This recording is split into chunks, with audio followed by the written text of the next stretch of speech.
Hi friends, எல்லாருக்கும் வணக்கம். இன்றைக்கி நம்மளோட வீடியோவில் நல்லா சாஃப்டாக நல்லா மெத்துன்னு ஒரு கப் பச்சரிசி வச்சுட்டு ஒரு ஈவினிங் ஸ்நாக்ஸ் தாங்க பண்ண போகிறோம். வாங்க ஸ்நாக்ஸ் எப்படி பண்ணுறதுன்னு பார்க்கலாம்.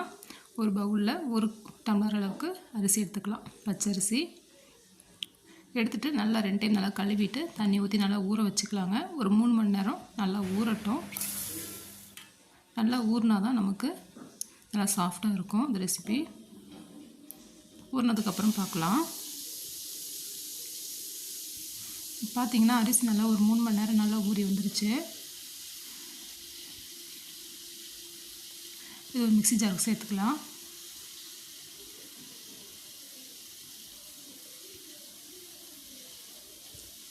சேர்த்துட்டு இதோட ஒரு 1/4 கப் அளவுக்கு தேங்காய் சேர்த்துக்கலாம். திருகின தேங்காய்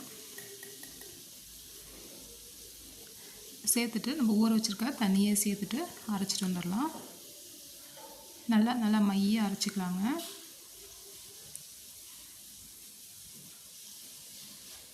பாருங்கள், இந்த அளவுக்கு அரைச்சிக்கலாம். பாருங்கள், மாவு பார்த்திங்கன்னா இந்த அளவுக்கு இருக்கணும். கொஞ்சமாக தண்ணி சேர்த்துட்டு மாவு எந்த அளவுக்கு நல்லா தண்ணியாட்டம் இருக்கணுமோ அந்த அளவுக்கு நம்ம தோசை மாவு பத்தோட அடுத்த ஸ்டேஜில் இருக்கணும். இதோட கொஞ்சமாக உப்பு சேர்த்துக்கலாம். உப்பு சேர்த்துட்டு நல்லா மிக்ஸ் பண்ணிக்கலாம். இது இருக்கட்டும். இப்போ ஒரு பவுலில் பார்த்திங்கன்னா ஒரு 1/4 கப்போட கொஞ்சம் அதிகமாக ஒரு 1/2 கப் அளவுக்கு தேங்காய் எடுத்து வச்சுருக்கேன். திருகின தேங்காய். இதோட ஒரு 2 ஸ்பூன் வெல்லம் சேர்த்துக்கலாம். பொடிச்ச வெல்லம் இல்லைனா நாட்டு சர்க்கரை எதாக இருந்தாலும் பரவாயில்ல. சேர்த்துட்டு இதோட கொஞ்சமாக ஏலக்காய் சேர்த்துக்கோங்க.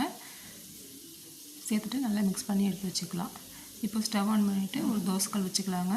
தோசைக்கல் நல்லா சூடானதுக்கப்புறம் நம்ம அரைச்சி வச்சுருக்க மாவு பச்சரிசி மாவு இந்த மாதிரி நல்லா தண்ணியாட்டம் இருக்கும். நல்லா ஒன்ஸ் மிக்ஸ் பண்ணிவிட்டு இந்த மாதிரி அங்கங்கே ஊற்றிக்கலாம். ஊற்றிட்டு ஒரு மூடி போட்டு வச்சிடலாம். நல்லா மேல் பக்கம் வந்ததுக்கப்புறம் திருப்பி போட்டுக்கலாம். திருப்பி போட்டுட்டு இந்த சைடு கொஞ்சமாக நெய் தடவிக்கலாம். நெய் தடவும் போது நல்லா டேஸ்ட்டாக இருக்கும் சாப்பிட்றதுக்கு.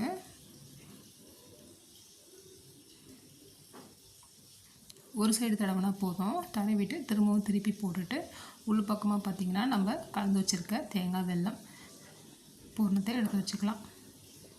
இது மாதிரி எடுத்து வச்சுட்டு திரும்ப தோசை இந்த மாதிரி மடக்கிக்கலாம். இது மாதிரி பாதியை மடக்கிட்டு மீதி இருக்கிறதையும் இந்த மாதிரி மடக்கிக்கலாம். மடக்கிட்டு இந்த மாதிரி திருப்பி போட்டிங்கன்னா ரெடி ஆயிடுச்சு. தேங்காய் இனிப்பு தோசை ரொம்ப நல்லாயிருக்கும். ரொம்ப டேஸ்ட்டாக இருக்கும். மேலே நல்லா முறுமுறுன்னு நல்லா உள்ளார இருக்க அந்த இனிப்போடு சாப்பிடும்போது ரொம்ப நல்லாயிருக்கும். மீதி இருக்கமாவே இதேமாரி சுட்டு எடுத்துக்கலாம். சூடாக சாப்பிடும்போது நல்லா முறுமுறுன்னு இருக்கும். ஆறுனதுக்கப்புறமும் நல்லா சாஃப்டாக இருக்கும். சாப்பிட்றதுக்கு ரொம்ப நல்லாயிருக்குங்க. வீட்டில் பச்சரிசி இருந்தால் கண்டிப்பாக ட்ரை பண்ணி பாருங்கள். செஞ்சு பார்த்துட்டு கமெண்ட் பண்ணுங்கள் ஃப்ரெண்ட்ஸ், இந்த ரெசிபி எப்படி இருந்ததுன்னு. ஸ்கூல் விட்டு வர பசங்களுக்கு இந்த மாதிரி செஞ்சு கொடுங்க. வீட்டில் இருக்க எல்லாருமே சாப்பிட்லாம். ரொம்ப நல்லாயிருக்கும். ஒன்று புட்டு காமிக்கிறேன் பாருங்கள், எவ்வளோ சாஃப்டாக இருக்குது பாருங்கள். தோசை ரொம்ப நல்லாயிருக்கும். நம்ம தேங்காய் போட்டு இந்த மாவு அரைச்சிருக்கனால நல்லா சாஃப்டாக இருக்கும். சாப்பிடவும் நல்லா டேஸ்ட்டாக இருக்கும். ஓகே ஃப்ரெண்ட்ஸ், இந்த ரெசிபி பிடிச்சிருந்தால் லைக் பண்ணி ஷேர் பண்ணுங்கள். நம்மளோட வீடியோ புதுசாக பார்க்குறீங்கன்னா கண்டிப்பாக சப்ஸ்கிரைப் பண்ணுங்கள் ஃப்ரெண்ட்ஸ். Thank you friends. பாய்.